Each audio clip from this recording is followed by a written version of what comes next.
Welcome to the Top of Mind podcast from Anthemos Research.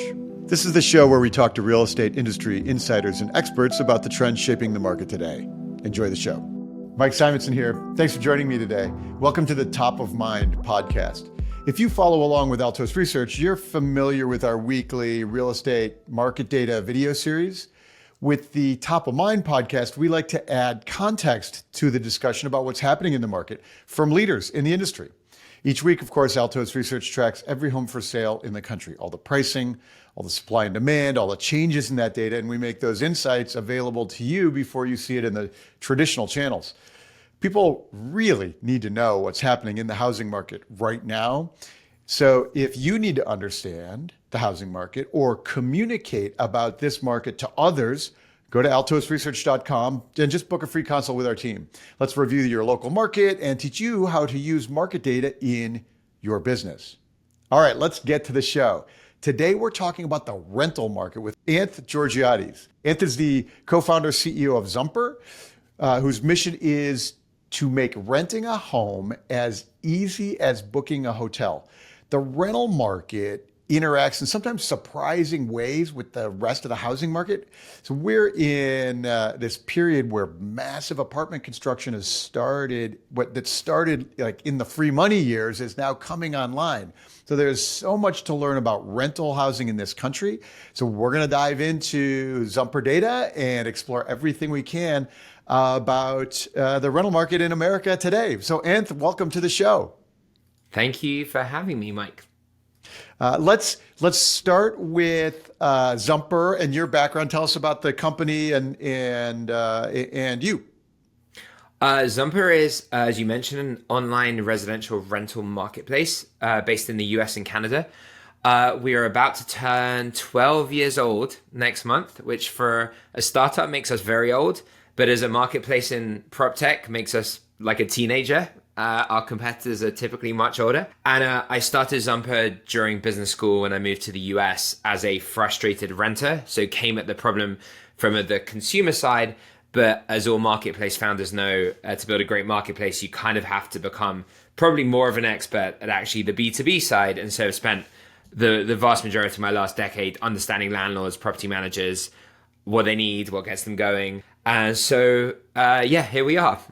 Here we are, and we could spend an hour talking about the dynamics of marketplace, e-commerce marketplaces, and that sort of challenge. But you've managed to build a really big site with a lot of coverage for the country, and so it's terrific to have you here with us today. So we're talking apartments and rentals today. You've been doing Zumper for 12 years. So can we start maybe with an overview of like, what's the US rental market now? Like what are the big things we should be paying attention to, and maybe like how it's changed over the last 12 years that you've been watching the data and working with folks in the industry?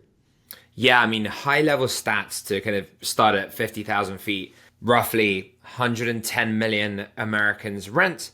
They live in about 45 million rental units, and typically rents grow just above inflation. In the 10 years we've run Zumper and tracked the data of the millions of listings posted to Zumper's marketplace every month, typically rents grow just above inflation, typically around 3 or 4% every year, and occupancy typically is around 94, 95%, meaning the vacancy rate's about 5 or 6% in the US. That was how we experienced the first 6 or 7 years of Zumper. And then obviously in 2020, there was a massive dislocation in the rental market. Rentals cooled off. They then, during peak zero interest rate environment in 21 and 22, became super hot. And most regions, popular regions saw double-digit rent growth for various reasons we could go into in 21 and 22. And then when the Fed burst the bubble, we then saw that swing very firmly back. At the same time, like you mentioned, Mike, we saw record supply came to market. So in the last 4 years, we've gone from rapid rent acceleration to enormous cooling off in rents. And I would say 2024, the unsexy reality about this year is even though there are enormous regional differences that we can probably get into, actually it's the first pretty normal year of rent growth I have seen in half a decade. And so 2024 looks more like 2019 than it does any other year we've had since the pandemic. And so actually we've cooled off a bit and started to regress to kind of the 10, 20-year equilibrium. But it's been a wild ride in the last 4 or 5 years to get back to this. Yeah. Okay. So 2024 is normal, meaning like a 3 to 4% or just above inflation uh, uh, rent increase. Okay. So that makes sense to me. One thing that comes to mind in here, and maybe we just jump into this right now, which is over the years, I've observed this. People often assume that home prices and rents would move counter cyclical to each other. Like if I'm not going to buy, I'm going to rent. But my observation is that they actually move in tandem. And tell me what you know about that phenomenon. Mike, you nailed it. When I was at business school, there was a case study I did that said exactly from a macro point of view, said they're inversely correlated. If people aren't buying, they must be renting. If they're not renting, they must be buying. And so we went into the pandemic and the high interest rate environment kind of thinking, okay, cool, maybe high interest rates will stimulate enormous demand for rentals, or vice versa. In the zero interest rate time, maybe that will kind of create negative demand for rentals. What we actually found, Mike, was when interest rates were jacked up by the Fed to combat kind of rampant runaway inflation, it had this effect of cooling household formation. And when net new household formation is low or even negative, meaning people move out of room share, or they move out of living on their own back with roommates, or they stay with their family instead of kind of going to a new unit after kind of college, actually that affects both the for sale and the for rent segments uniquely. And so actually, exactly to your point, in a period of high interest rates, we didn't see this huge move back to rentals. We actually just saw people, when they're uncertain on economic times, they just halt economic activity. And when you rent, it's a third of your income typically. And so we didn't see people take the plunge in rentals. We actually saw them hold tight or actually go back in with family or go back in with roommates. That actually shrinks household formation. So against everything I was taught during my MBA, they are less substitute products than we all thought they were. And they actually go together as a pair. That's okay. That's good to know that, it's not just my vibes there, that like you're watching the same data that we see in that phenomenon. Okay. So they move in tandem. And right now it's kind of fascinating because on the home price side, we have slight increases in home prices for the year. On the for sale side, inventory is still actually relatively restricted. There's fewer homes for sale than normal, like 2019. But that's not true on the apartment rental side, correct? Like Correct. There's more inventory. The story of the rental market right now is all about supply. So you hinted this in your intro. In 2020 and 2021, there were record new permits, new starts, and construction projects that tried to capture this enormous multifamily demand we saw in 2021 when the economy was booming. They are now coming online right now. They've been constructed. They've been approved. They are coming live. Last year, we saw about 440,000 multifamily units come to market. In 2024, we're going to see about 650,000 multifamily units come to market. They are like 50-year high numbers. And going back to Econ 101, what happens when you flood the market with new inventory and new supply? And it turns out it doesn't matter so much if it's Class A, Class B, Class C. Any new supply puts enormous downward pressure on price, which is fantastic news for renters. And so when you're reading reports at the moment, including Zumper's data that's showing in Texas, in the Sun Belt, in areas across the country, but especially in those regions across the Sun Belt, you're seeing not just rents slow down, but you're seeing rents go negative, meaning declining rents year on year for new prospective renters. A large piece of the story is record supply flooding the market, giving renters enormous leverage in their negotiations. And the story of the rental market, very kind of different to what you mentioned before in the for sale market, has been supply, 50-year highs in the last couple of years. So we have 50-year high of new supply in those apartments, but we still have slight appreciation in price overall. Yeah. What's going on there? overall prices are now tracking to just below inflation. So kind of one beds are climbing about 1.7% year on year. Two beds are currently at 2.6% year on year growth. So tracking just below the Fed's kind of printed inflation of kind of around 3%. Typically they're above. Right now they're a little below. You're seeing the Sun Belt pull that average down, but then you're seeing some other regions very hot. So if you combine the fact that some regions recovered very strongly post-pandemic with the fact that they also didn't build enough supply to catch up with demand, if you look at New York, Chicago, and interestingly many Midwestern cities, these were cities that actually did very well kind of through the pandemic and post-pandemic of attracting kind of the next generation of professionals, and also didn't build quite enough supply to catch up with demand. You're seeing kind of double-digit rent increases in some of those markets. And so whereas the overall US is tracking in line with inflation, you have these outlier markets that are fascinating and kind of somewhat contradictory to this overall trend.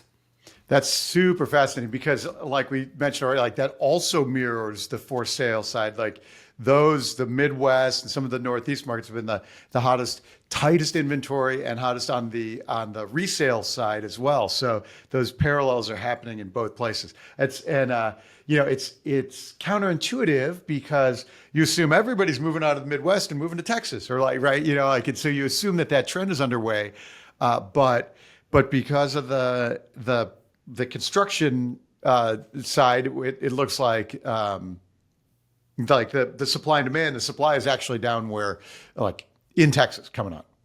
Yeah, correct. And I think the most fascinating one of kind of all of those trends is New York. I think both anecdotally from friends of mine in my network who I watched kind of where people migrated kind of post-vaccines, post-pandemic. And then you just look at the data. New York it's not a competition, but just from a purely objective point of view of seeing migration trends and the impact that had on rents. I mean, New York is continuing to see over demand. There has been a huge net migration to New York. It is absolutely kind of like captured many of my friends' imagination in terms of like what's going on in New York right now. And there has been it's not like there's no new supply in New York like they've built, but they just built nowhere near enough supply. And so you're seeing double-digit rent increases in Manhattan and Brooklyn, which are already starting to tip over $4,000 a month in rent, which is extraordinarily expensive. And you've also seen this spillover to Jersey, where you look at Jersey City and some kind of migrator hubs of people who come into New York, but then go back to kind of other places. Jersey City and other New Jersey kind of towns and kind of geos have also seen enormous rent growth as the spillover effect has been real in the kind of tri-state area. Fascinating. Yeah. Are you based in San Francisco?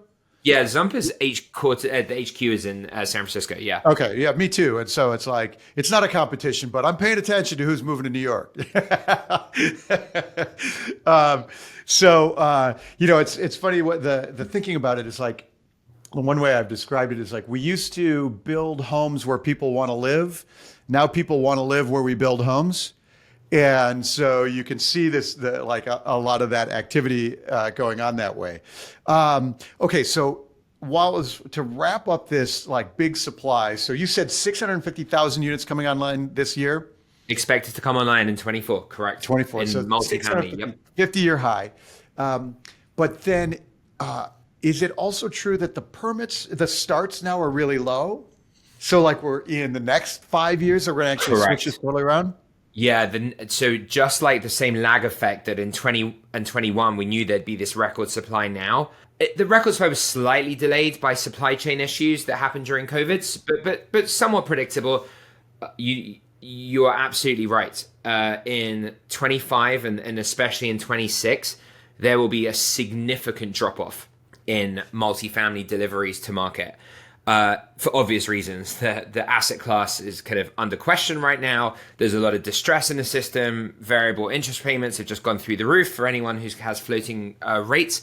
And also people are studying occupancy and supply, and the opportunity is not as attractive today as it was in 2020. And so I think whereas we're testing the lower bounds of kind of occupancy right now, I think occupancy sits at around 94, maybe slightly below 94%, which is within a standard deviation of the median, but starting to test the lower bounds. I think as we go through the next couple of years, we'll probably rebound to more of an occupancy rate of, say, 95% or a vacancy rate of about 5%, which is, in inverted commas, normal. So I think we're on the slightly lower end of equilibrium now. I think we'll return to equilibrium in the next 24 months. However, I would say the lack of supply in the next 2 years will just absorb and get us back to equilibrium. I don't think we're going to whiplash back to like a wildly low vacancy rate again. I think we're more now operating in a 10, 20-year average where there'll be a bit of like stuff to work through the system, but we're entering a much more predictable market with fewer kind of exogenous shocks. And this is now starting to feel like normal. Okay. Oh, that's really useful. So that we're at the low end of occupancy now. We've got a lot, obviously, a new supply online. How much of the low occupancy now do you think is a household formation thing for the year? And how much of it is just adding to the numerator? Yeah, I think it's still being caught up by supply. Like when I talk to some of Zumper's clients, like I recently came off calls with clients in Jacksonville and Atlanta who have lease ups coming online, meaning they have 400 unit buildings that are currently empty and they're going to try and lease up from 0% to 98% in 6 months, which is, why people use Zumper. They're scared. Because those markets are already at like 10% vacancy rates. And so shoving more supply into those markets is really going to put pressure on those numbers. So I'd say the slightly lower occupancy is less about demand. I think renter demand is actually very healthy now. People are moving. I think we're through the Fed's rate hikes and everyone knows that. And people aren't looking for the Fed necessarily to drop rates. I think they're looking for the certainty that there isn't more disruption ahead. And I think if you look at renter behavior, people feel more confident today than they did a year ago in the economy, despite all of the drama we're about to go through with the American election. And when there's less fear in the system, there's much more positive household formation. And when there's positive household formation, people start to move again. So I think this is far more testing the lower bounds of occupancy being low because there's so much supply in the market and much less about a demand issue. Demand is actually very healthy. It's just that it's being met by so many new units. Okay, that is really useful way to understand what's happening out there. I noticed in I think it was your July Zumper rental report, there was it was the end of the year report from 23. You did a survey, you did a renter survey at the end of the year. And one of the things that your survey said was that 72% of the people at the end of 23 said we were in a recession right now. Like coming up a year ago. 72%.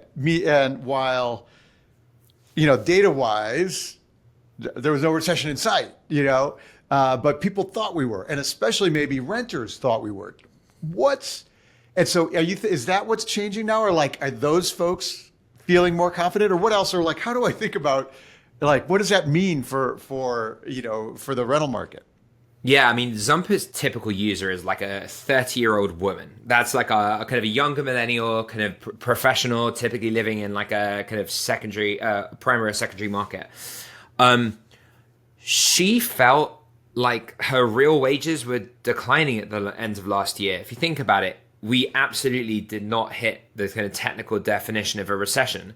However, at peak kind of inflation, we're seeing kind of very large inflation prints that were growing at faster than people's wages. And so obviously, if inflation is at 9% and your wages are growing at 4%, your real wages are declining. You are able to buy less stuff year two than you were year one because your wages weren't growing in line with the prices of your rent and your mortgage and your holidays. And so our renters were feeling that pinch big time at the end of last year. And I think when you ask them a question of, are we in a recession? They'll often answer it from the perspective that they feel that stuff is unaffordable and they feel like their purchasing power has gone down. So consequently, if you extrapolate, the economy must be slowing down because I can't buy as much stuff. And, we weren't far off, and by different cuts of the data, if you take out government investment, for example, I think we were closer to a recession than it looks. But if you look at government investment and GDP growth, that allowed us to keep going. So back to your original question, with inflation now printing much lower at, say, 3% or close to it, and wages being in line or actually slightly above that, now you're feeling people thinking, okay, I have predictability and I have more confidence. They still took a punch to the face because they still encountered those 2 years of feeling their real wages were negative. But I think now predictability is where economic activity kind of gets going again. And yeah, renters, especially through this busy season, colleges graduated in May and June. It's typically cycles through a bunch of inventory and new moves and people moving to new cities. Like, stuff is busy.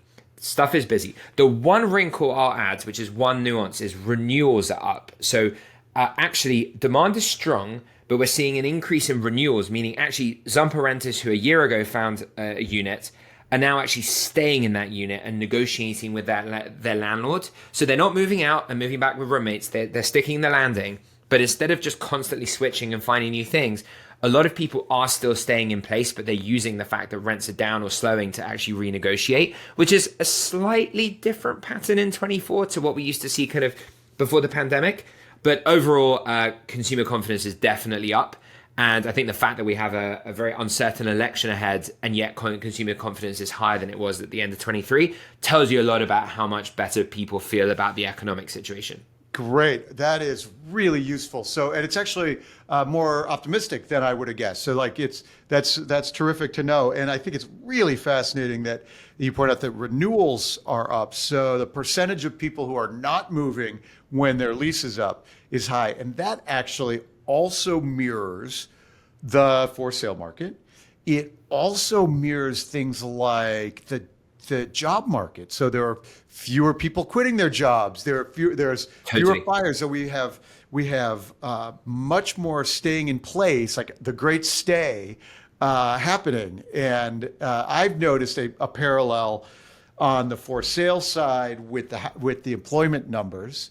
And I don't know if it's exactly the same phenomena, but I hypothesize that it might be, where it's like things were roaring during the pandemic. I got a great deal.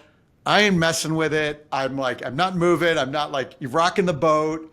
Whether it's a job at the, and you got raises then and you don't want to screw around, or you're like, you don't want to, or you're an employer and you're like, okay, we've got our team and we're not going to mess with it. And so that's staying. We're not hiring as much, but we're not firing anybody. So like everything is kind of doing a stay in place. And it's really fascinating that you could see it in a renewal percentage increase. Do you have, off the top of your head, do you know like what the numbers are in those renewal percentages? Like up, I don't know the numbers off the top of my head, but if you listen to some of the REITs earnings calls this season, they all talk, and again, there's a little bit of nuance regionally, but they all talk about a surprise to the upside in their renewal rates. And by the way, for REITs and our customers who are kind of publicly traded, that's a huge success, because then they need to spend less money on companies like Zumper to fill vacancies, because instead they renew their existing tenants. And by the way, we are all in the game to help our customers, and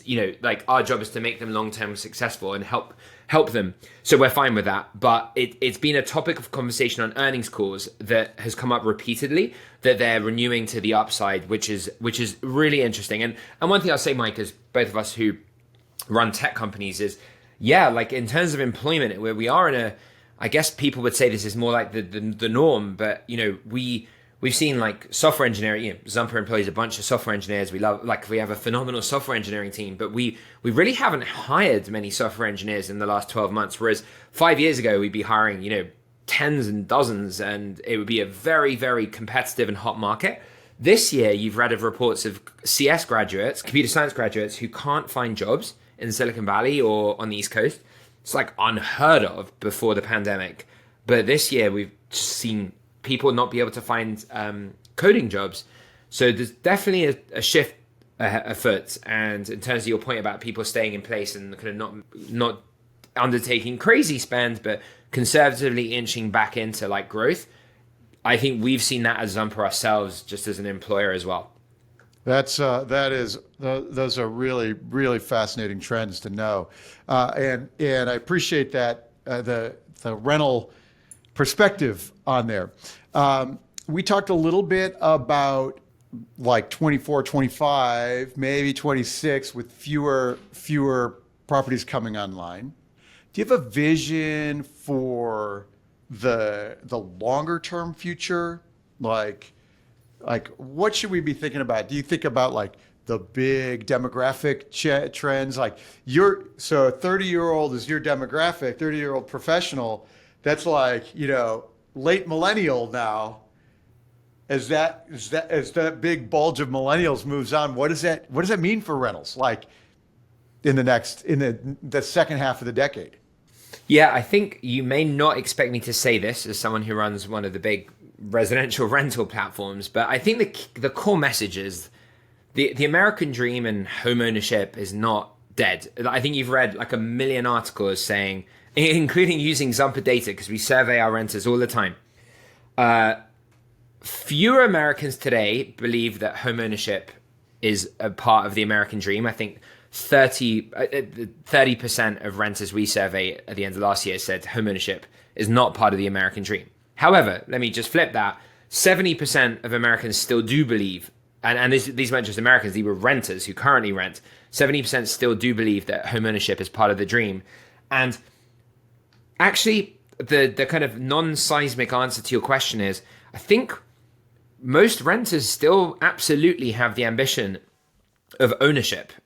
Typically a great predictor of that is the age of marriage. The age of marriage continues to get higher and higher. People are postponing it for their careers. So that's probably the best predictor of why. And maybe in people's lives, they'll buy two and a half homes now instead of 3 homes. And that's a big demographic shift. But despite talking my book and obviously building a residential rental platform, the honest answer is, the pattern's pretty strong still, that people will rent between, 18 and 38. And, 10 years ago, that would have been, or maybe 20 years ago, that would have been 18 and 28. Is now 18 and 38, but they are absolutely still looking to buy. I think in the last 2 years with interest rates where they were, that was just off the table for so many people. But Zumper is very comfortable with the fact that our job is to look after those first 2 decades from college through your first few jobs.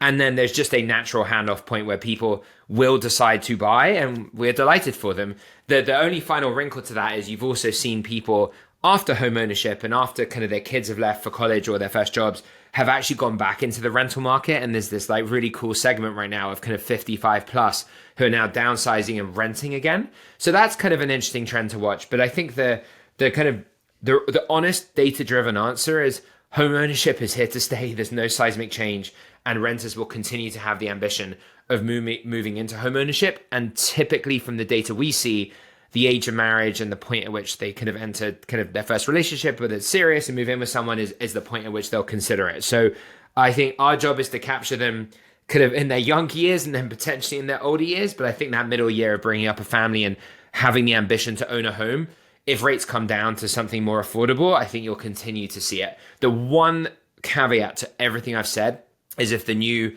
normal for interest rates is significantly higher than what we're used to. Now, clearly, I don't think it's going to stay at 4 or 5%, but I also don't think we're going back to 0 interest rates anytime soon. And so maybe the resting heart rate of home ownership is going to decrease a little bit, but I think that'll be more about the Fed than it will be about kind of the dream and the ambition. Okay, that's really insightful. This is terrific. So are there other things you were mentioning in the survey? Are there other insights in that survey that we should be paying attention to when you survey Zumper renters? Yeah, I think the most interesting thing we heard related to interest rates and the for sale market was 69% of renters who thought about buying last year said they couldn't buy because of interest rates. 69%. And that would have been a fraction of that number 5 years ago. It's a really obvious point, but sometimes like the most obvious points that need restating, because I've read a million articles explaining what's going on, but let's just cut to it. Like most first-time buyers aren't taking out a 7% mortgage when they're putting 20% down.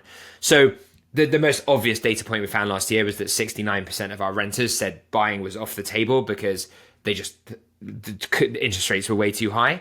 And so I guess to join our conversations and your last 2 questions up, the question is, as interest rates dip, how sensitive is demand to that? And again, we're not going back to 2% mortgages. I think that's not at all going to happen anytime soon. And so how sensitive are renters to 4% mortgages versus the 6.5% or 7% they're facing today? not as many are going to take out a 4% mortgage as a 2% mortgage or a 2.5% mortgage that they could have got in 2020.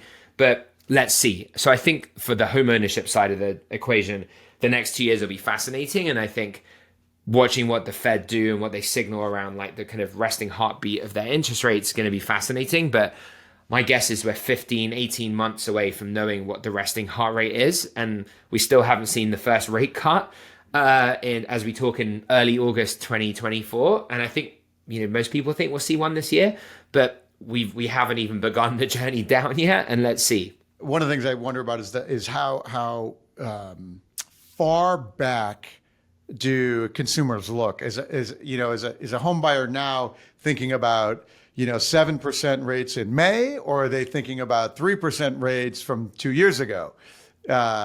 My guess is they're actually dialed into 7, so 6.5 feels cheap, and if it comes to 6, do we start seeing a lot more action?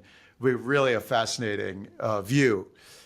6 will still be difficult for affordability for your users switching from renting to buying, so we have one of the things we see, like a scenario that I think is possible in the for sale side, is that we don't have a crash in home prices, but we have an extended period of flat rates while incomes are catching up. So we get a little bit more affordability each year, and then maybe in a few years we get an interest rate dip and suddenly things feel more affordable. And I think, Mike, to your point, that's where the trade-off and the substitution effect that we said didn't exist during COVID actually might start to exist. The unique thing about COVID was it was such an economic disruption, and then the Fed raising rates so quickly was such an economic disruption that everyone paused activity and new household formation shrunk.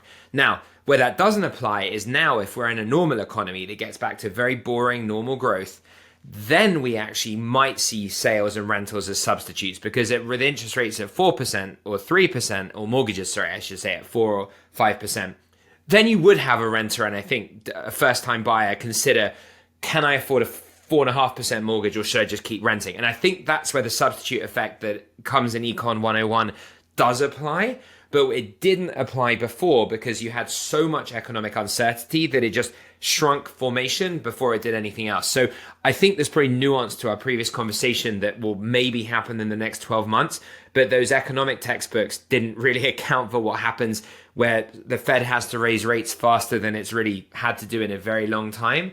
I think you saw very bizarre behavior then. And then there's one funny meme, Mike, it reminds me of, that you've probably seen online, that has like funny photos of someone like looking over a whole crowd fighting while they're just like enjoying the view. And it kind of has the meme is like people that took out a 2.5% mortgage in like 2021. And so back to your point about what will people reference, part of me thinks they'll reference 7% and think that 5.5% is cheap. But part of me, because of meme culture and all the stuff that's gone on the internet, is like people remember that their peers who were risky in 2021, who took out like a 30-year mortgage at 2.8%. That's a hard comp, because I don't think there'll be a generation who's able to get a 2.8% or less mortgage now. So let's see.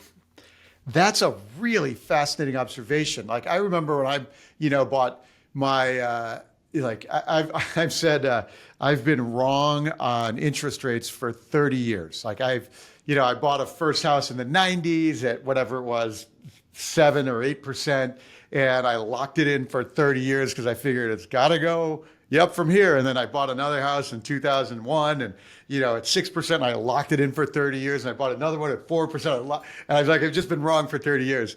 But I also know, like, I didn't know anything right about rates. And I go shopping for that first home and it's like, somebody hands me a mortgage and I go, okay, this is what I pay. And like, I didn't know what mortgage rates were 8 days ago. And maybe we're now in the online world where people are more informed about the market and about things like rates, and maybe that has impact on what they are, their decisions. So I hadn't considered that really. Maybe it makes them have a longer form, and maybe it makes that great stay longer. It actually gets me to another question I wanted to ask you, which is on the technology side. And when we think about like, you know, the, you know, Zumper's only existed for 12 years. It's been, 12 years, but even, in the 2010s, like you still had to go hack through, Craigslist frauds to try to find a place to rent.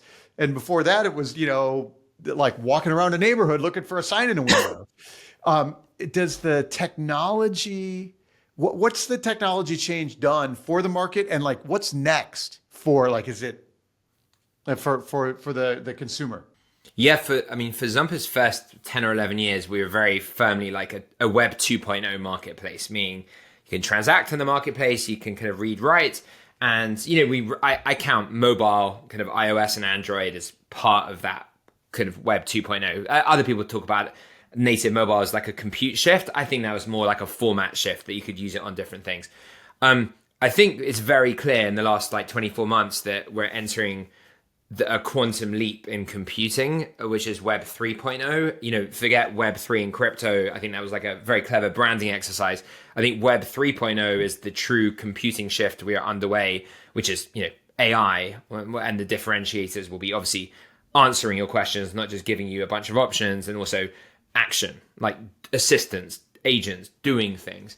And so, as someone who runs a pretty large marketplace in Web 2.0, 3.0 is both an amazing opportunity, AI, but also an existential threat unless you get it right. So the two ways Zumper thinks about 3.0 is how do we find renters where they are tomorrow, where they're going to be searching, and then how do we use AI to give them a phenomenal experience on Zumper. So in part one, we built the first ever GPT on ChatGPT 4, meaning you can use Zumper's GPT from the GPT store on ChatGPT. It's a bit like an app. And then you can talk to Zumper's API and do a rental search in ChatGPT, but using Zumper's real-time database.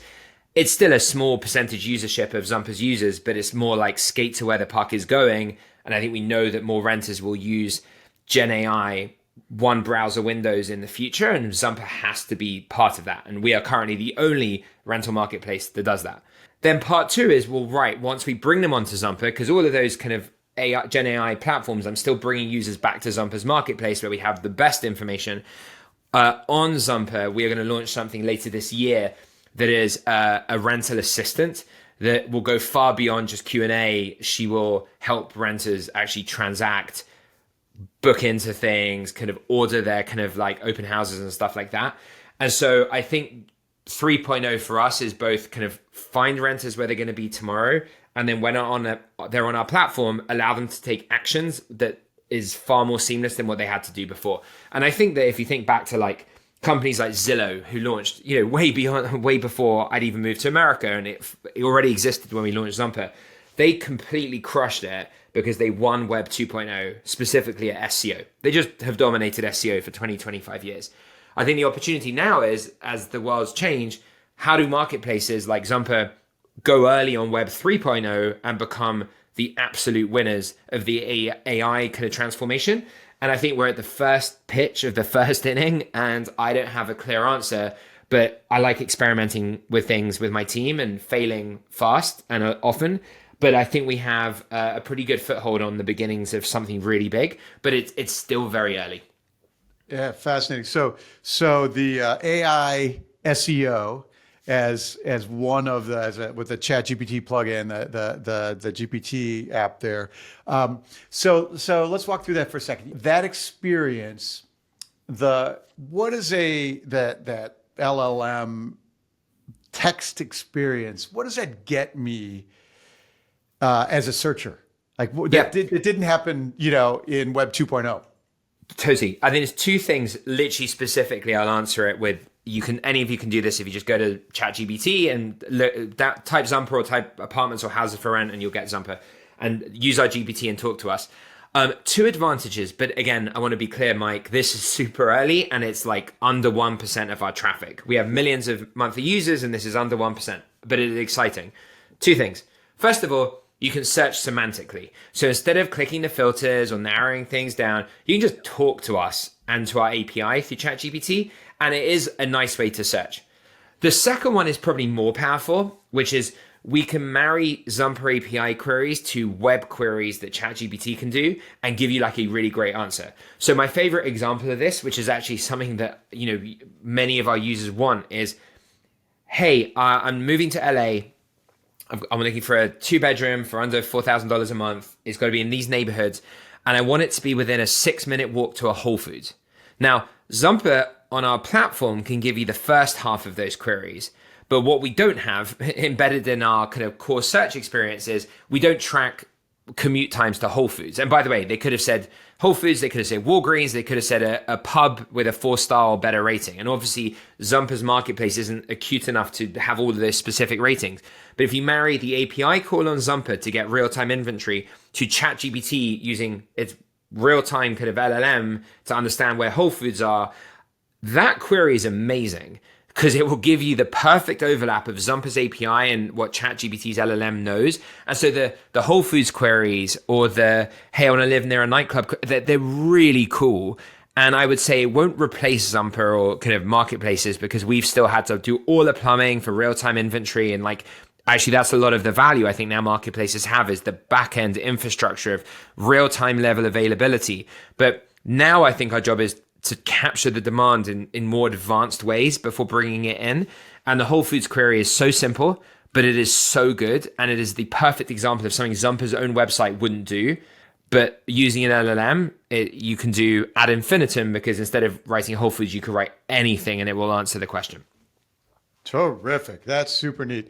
And then on the second side, the booking, the transacting, the taking actions for me, those I'm sure are very early too. What are the early examples that you're thinking of there? Yeah, a couple of things. One is just literally, why have renters call leasing offices? Like, we can do that for them and book into like a schedule. That's one thing, and especially millennials and Gen Z who don't like picking the phone up. I'm an old millennial and I hate picking the phone up, so I feel like I'm still building for myself. So we can do all of that using kind of Gen AI on Zumper, which we're going to be launching at the end of September. And then you can imagine where that goes, kind of, well, then you can start to get smart and be like, well, of these 7 open houses for, Jennifer, let's book them in an order that makes sense down, West Hollywood or Santa Monica. Let's do them at certain times, at certain periods on the weekends where it makes sense. So we can even give her an itinerary, and then we can communicate that to the leasing officers. And so instead of just our renters picking the phone up from Zumper or sending messages on Zumper to landlords, not only can we tell landlords more about our renters, but we can also help renters actually act. Now, you can take this way further to say, well, we can also power applications and all these other things, but we're going to be very, very careful how we do that because of fair housing law. And we have to make sure that if and when we do those further things, they are even more objective than what happens today, so that landlords can make even better database decisions instead of inferring something about someone in an open house. We want to create a completely equal playing field for everyone. We won't jump to those first, but I think they're very interesting applications of AI down the line. Yeah, they make a lot of sense, and we do have to be careful about those because the LLMs have not designed with those in mind, with those important controls in mind. That's fascinating. Okay, that makes a lot of sense. It kind of segues into one of the things that I'm interested in. We've been talking about supply. We've mentioned the fair housing laws. I'm thinking about policy in general, housing policy in general. Do you have opinions on what we should be doing, or things that are going well, or stuff like you notice places that are doing good housing policy? Do you have any insight there that you want to offer us? Yeah, so I'll caveat this by saying I used to temper my kind of strong opinions on this before last year, but I became, so obviously from my accent you can tell I'm British, but I became American last year. Very proud to be American, and I feel like I'm slightly more vocal now with what I say, because I think you feel slightly different on the inside of it. Before I was a green card holder, I think you watch what you say a bit more, and I'm incredibly proud to be in this country. So I'll say this more firmly than I would have last year.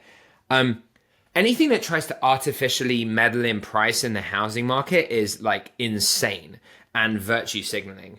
when people talk about putting national rent control, and these are what, like, just from an economist point of view, are like truly insane like ideas. There was a survey of like economists that an ex-Real Page economist called Jay Parsons did recently, who surveyed like left-wing, right-wing, centrist economists, and like almost no one in the country thought that these were good ideas to like insist on artificial kind of barriers. Just to go back to Econ 101, supply, supply, supply, supply, supply. Everything is solved if you get through the NIMBYs and the crazy kind of housing law that is sometimes controlled by like 3 random people, and we have like a more open market approach. None of this is left or right wing. It's purely economics. And one example I'll use is there was a study that Jonathan Byrne-Murdoch and EFT and a few other people wrote about in the Midwest, which basically looked at Midwest average rent prices. And the data they used is there was a lot of Class A properties, so high-end luxury units that came to market. And the question was, okay, this isn't ideal. These are all luxury buildings, but does it have an impact on all units, including stuff for like lower income families? Like, will that come down too because there's more supply? And without any equivocation, it shows that even high-end supply, the most expensive stuff, put over, I think it was like a 6 to 12 month period, flooded the market. And so the helter-skelter effect and the domino effect happens, which is you put more high-end supply, then the supply below that has to mark down to be competitive. Then the supply below that has to mark down to be competitive. And it showed unequivocally that even high-end supply made cheaper rentals more affordable for the lowest income families. And so the TLDR is that you have to build more housing. Single family, multifamily, renovations, whatever we need to do as a country. Supply is the only way out of this, and anything else is just a band-aid. And again, it's not left or right. It's just insisting that landlords can't, increase price by X or Y. I love it in theory. I get the ambition of it, but it just doesn't work. And then landlords stop investing, and then you get kind of capital depreciation. We need to support communities to build more. And and the last thing I'll say on this, because I feel passionate about it, is when I've seen the most resistance to it is in neighborhoods that are the least diverse. And these are the very people that are kind of saying, no, you can't build here, but yes, Black Lives Matter and all these other things. And like they're the most frustrating people, because they're often people who reject housing in their neighborhoods, but then signal that they're very liberal. And those are, in my opinion, quite differing positions to have. Like, we should be building more housing everywhere. And just as a rental kind of market runner, like I know for a fact that more housing equals cheaper rents, which makes life more affordable for every family in America. And like, who doesn't want that? Yeah, I recently had a conversation on the podcast with Salim Firth from Mercatus, the Mercatus Center at George Mason University, and we were talking about how NIMBYism is a universal human, or at least a Western Anglophile human condition, where we have where it's not just in the U.S., but it's like yes, I want more homes, but can you build them in Fresno? Correct. Right? Like, can you build them somewhere else? Do you remember that thing in San Francisco, Mike? Do you remember there was that when I lived in San Francisco a few years ago? There was that, I think just after I left, there was that like famous image of a huge like multifamily development that was going to go into the Richmond that was like proposed, and it stuck out like a sore thumb. And like, I thought, I think I joked about this on Twitter, that would be the best thing ever to happen to San Francisco if they built like a 1,000-person community in the Richmond. Yes, it would look very different to local single-family housing. Yes, it may even threaten the price of single-family housing. But goodness, like, if we want diverse people to live and breathe in San Francisco, LA, like all these other markets that haven't built that much, what a statement of intent it would be if they let them build a 1,000-unit apartment development. And obviously it didn't get approved, nor do I think it's going to. But to your point, I think it's, yes, everyone agrees that everyone wants more housing, and yes, no one wants it in their backyard, and it's incredibly self-serving, and I think when you can pull up to a few thousand feet, you can see how self-serving it is. Yeah, for sure, for sure. I appreciate that take, and I appreciate the getting a little passionate about that. I'm with you. It's on things like rent control and the construction, and it seems to me like we have some momentum, some political momentum of people recognizing the extent of the affordability problem, not just on purchase, but also rental, and that it is solved by supply. And so it feels like we have the start of some momentum of that changing maybe for the next decade. Do you agree with that? Yeah, I think so. I just get scared when I guess it's the 24 election cycle, and I've heard some stuff said about like the plans to make stuff more affordable, and none of the things I heard are about, and this is on all sides of the fence, are about permitting more construction, incentivizing more construction, looking at regen areas to like rebuild. And there's so many examples of this working. So I get a little fearful when I've heard the national discourse, but my American friends remind me that often these are like sound bites that don't have much behind them. But it is frustrating that we don't have a economist first conversation about housing, because we can disagree about how to incentivize new construction and how much affordable housing should come with new construction. All these are great debates to have. But the fact that in 2024, I feel like local authorities still need to be convinced that we need to build more housing, and that the way, again, I don't live in San Francisco anymore, but like I read something 2 weeks ago about some of the supervisors running are trying to ban certain like pricing software, which I won't wade into that, but like their solution to stopping rent increases in San Francisco is to ban like price recommendations. Or like, it's like, guys, like no, we need to build more housing. We need to allow above 4 stories in the dog patch in certain areas. And by the way, I'm a landlord. Like I own a unit in the dog patch where like I'm the least likely person as a landlord to say we should have more construction.